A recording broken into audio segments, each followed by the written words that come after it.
Hello everyone, Rurikhan here coming at you with another first impressions video, and today we're going to be taking a look at Ratchet Clank Trilogy for the PlayStation Vita. This title was sent to me by PlayStation Portugal so that I could give it a look and tell you guys my opinions on it. So what does the Ratchet Clank Trilogy consist of? Well, for starters, you're going to be getting 3 of the games from the Ratchet Clank, hence obviously Trilogy, but the titles that you're going to be getting for the Vita are Ratchet Clank 1, Ratchet Clank 2, which was known as Going Commando in the USA and as Locked and Loaded in Europe, and Ratchet Clank 3, which was just known as Ratchet Clank 3 in Europe, but it was known as Up Your Arsenal in the United States, which is a pretty nifty title if I can say so myself. I thought that was a lot of fun. But anyways, this video is going to be in post commentary so that I can show you footage from the 3 versions of the title.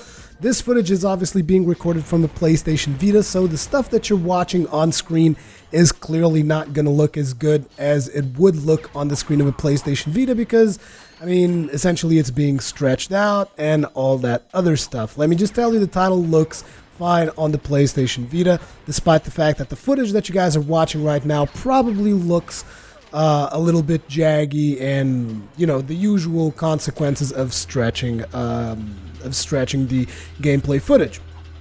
Now, that does not mean that this is one of the best looking games on the PlayStation Vita, not by a long shot. It is also not as impressive as the HD conversion that these titles have once had already received in the past, because the titles Ratchet Clank 1 through 3 have previously been released on the PlayStation 3 as the Ratchet Clank HD Collection, I believe, and those still look a lot better than the ones on the Vita. Having said that, we do have to keep in mind that these are essentially titles that were ported from the PlayStation 2 era, so, I mean, something's got to give. Anyways, in terms of gameplay, since I've just been rambling on about graphics and visual fidelity and all that, in terms of gameplay, these titles consist of action-packed platformers in its essence. And what do I mean by action-packed? I mean, there is a lot of combat, as you guys can probably tell by the gameplay going on in the background. There is melee combat. Your character is Ratchet, at least for most of the time it's Ratchet. Every now and then you will be able to control the little robot that's in his back, who is called Clank. But essentially most of the time you will be playing as Ratchet, who is a Lombax, which is the name of the animal that supposedly Ratchet is. And he is armed with this, what is it called? I think it's the Omni Wrench 3000, which essentially is a wrench, and he beats the crap out of everybody with that wrench. Trust me, I've beaten the crap out of quite a few other beasties in order to get you guys this footage. But not only that, he is also equipped with a multitude of weapons. As a matter of fact, this title was produced by Insomniac Games, who seems to have quite an act for designing original weapons. So in one of the titles, I believe it was in Ratchet Clank 3, there was this point where I had this really cool looking whip, like a whip made of flames, and I was just like beating the crap out of everything with a flaming whip. I've also seen a grenade launcher, I've seen a machine gun type weapon, so there are a lot of weapons for ranged combat and different situations. As you progress through the game will also present you with different puzzles and other gameplay styles. Like every now and then you will have certain mini games that you will have to perform. So there is a lot of variety through these titles. For starters, this title to me, I think it is going to be a lot more meaningful for the people that have that nostalgia feeling towards Ratchet & Clank, because it definitely feels like fan service. Because I mean, this title has been released on the PlayStation 2, then on the PlayStation 3, now on the PlayStation Vita. Who knows? Maybe it will eventually even come to the PlayStation 4. It just seems like it's a title that's near and dear to Sony's heart, and they want to make sure to put it on as many platforms as they possibly can.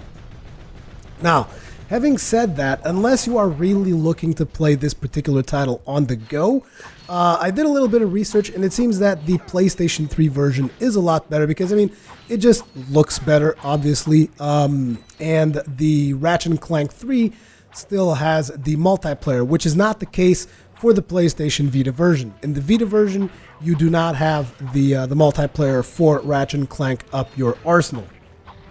So if you were looking forward to playing that on the go, ad hoc, or something like that, I'm sorry to disappoint you. Now, it is important to mention that I've only ever played another Ratchet & Clank title, and that was Ratchet & Clank Into the Nexus. I had never played Ratchet & Clank before because, as you guys know, I only really got into console gaming in 2010, and I wouldn't necessarily say that Ratchet & Clank is my particular cup of tea. However, I would have to say that the game feels very, very solid. I mean, the mechanics are solid, the jumping is solid. On the first one, on Ratchet & Clank 1, I felt that the controls were a little bit floaty, which is interesting because in the Sly Cooper trilogy, the same thing happened, which was in the first one, the controls felt a little bit loose. But once you actually get to the second and third titles of the trilogy, the controls feel a lot more tighter and responsive. Which is definitely a welcome improvement, but I just wish they kind of worked a little bit on that on the first one as well, but I do understand that that would probably mean a lot of extra work.